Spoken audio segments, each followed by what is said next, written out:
It was a gloomy Saturday night. I was chatting with a friend of mine on Discord. We were discussing UFO apparitions, and he sent me a link, which is now lost media. I clicked it. It led me to a YouTube video showing a teleporting UFO over the Eiffel Tower. It was like a bright red light under a metallic spaceship, and it floated a bit before flying across the entire sky in a split second. I immediately asked myself if it's real, then why I haven't seen this video before. The Eiffel Tower is always packed with people with cameras. Why couldn't I find a similar video? Surely no tourist would have missed the opportunity to record such a fascinating apparition. It had been well over a decade since the video was released, on September 9th, 2009. The video must have been real.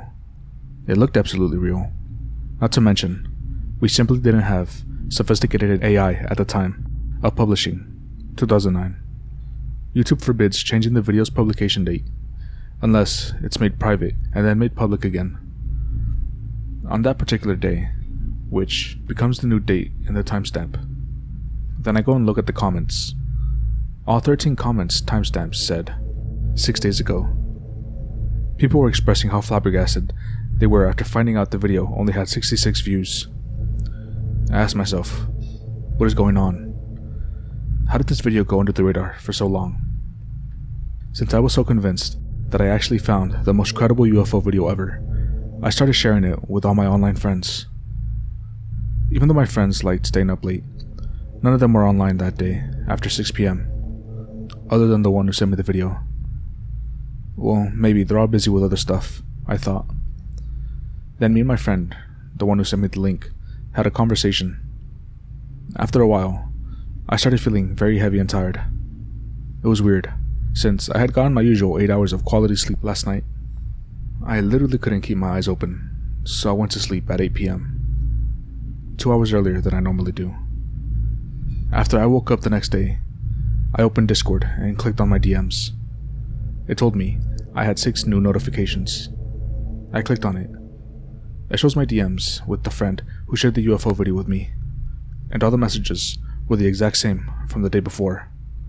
The last 6 messages pertaining to the UFO, link, and some of our own remarks. It was impossible for me to have missed those notifications, since I had none at the time I was going to bed. And all notifications were from around 7 p.m. yesterday, so I still had 1 hour of Discord to read all those messages. Which I had already done. Perhaps it was just a glitch, I thought. Then something very strange happened. I decided to click on the link in the video again, and it literally just redirected me to YouTube's start page, which, needless to say, is normal. If it was made private again, YouTube would have warned me. But instead, I got nothing. It's almost as if the video had never existed in the first place.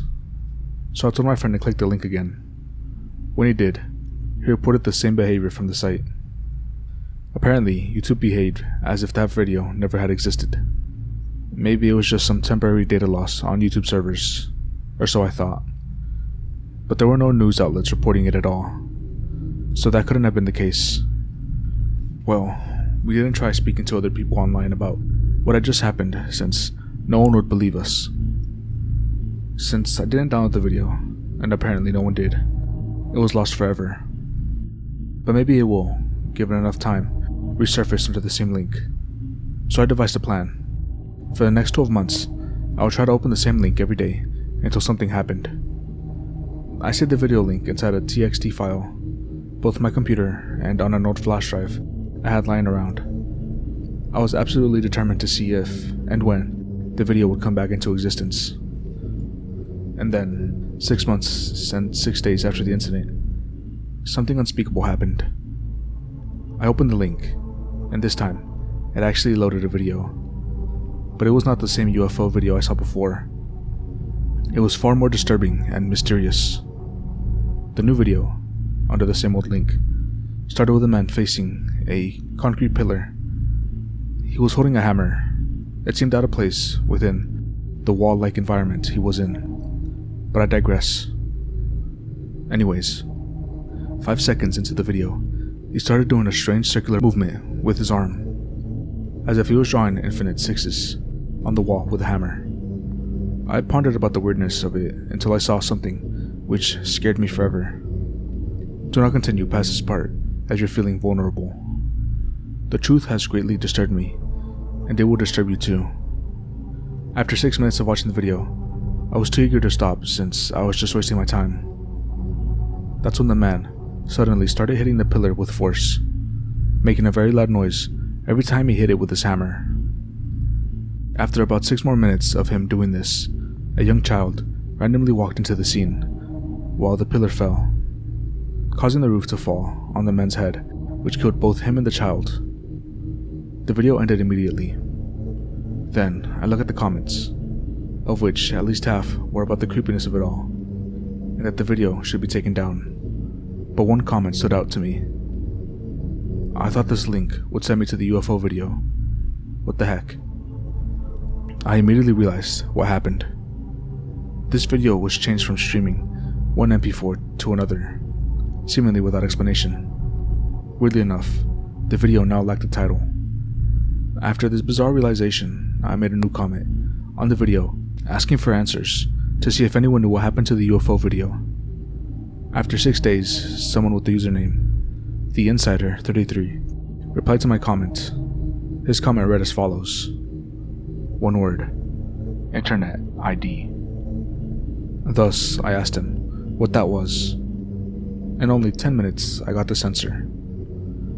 Internet ID is a unique identifier we all use on all computers and smartphones, which is enabled by different backdoors, which are software that has the purpose of allowing remote access to a system by an authorized party.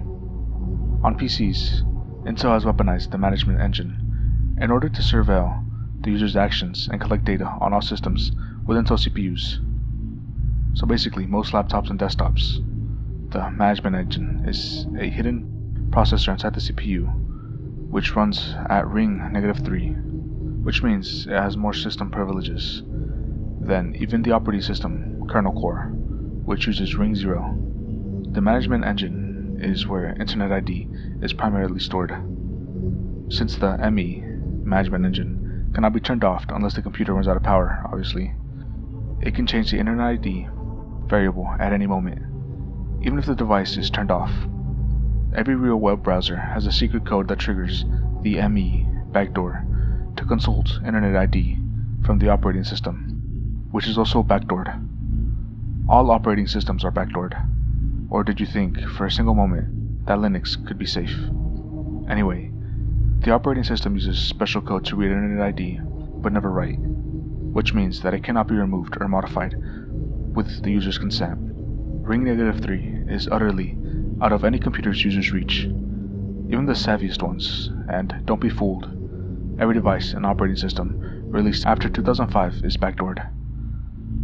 There are similar unremovable digital surveillance systems like the management engine found on AMD and mobile phone processors. You didn't think that the powers that be will let you use a powerful device with gigahertz of processing speed that cannot be remotely controlled and tracked, did you? After reading all this, I was shocked. Nothing was safe. In order to serve you different versions of the World Wide Web, the web browser injects hidden code to the web page you're visiting based on your Internet ID. I asked him how many parallel versions of the Internet exist. Infinite. The algorithms use Internet ID to create completely unique browsing experiences. The Internet seems like it's full of bots, but it's actually because there can only be a maximum of 150 human-to-human interactions at any given moment within your personalized node. It's always changing and redefining your internet experience, he replied. I couldn't believe it at first, but for some reason, it rang true. He then proceeded with another comment saying how everything he had just told me is a lie, and he was just making it all up. Weird, because he could very well explain what is going on. I started having intense anxiety attacks. What if it was all true? And what if they're really watching me and everything I do, in order to create a personalized internet experience, where only I only have access to 149 other people online? I finally decided to go to bed and forget it all. The next day, I clicked on the same link again, and then opened the YouTube homepage again, as if the video I saw with the man never existed. Ever since then, I've been seeing Get a Therapist ads on almost every website I visit. Eventually, I started experiencing dissociative episodes. One day, my mind said, I want to cut my arms open. I thought, no, I don't want to kill myself. Then I opened up YouTube. I saw the video recommended, titled, Suicide Leads to Hell. What is going on? I uttered. I decided to calm down by turning off my computer. Right when I was about to turn it off, it crashed and displayed a blue screen. After this, I will never touch a computer or the internet again.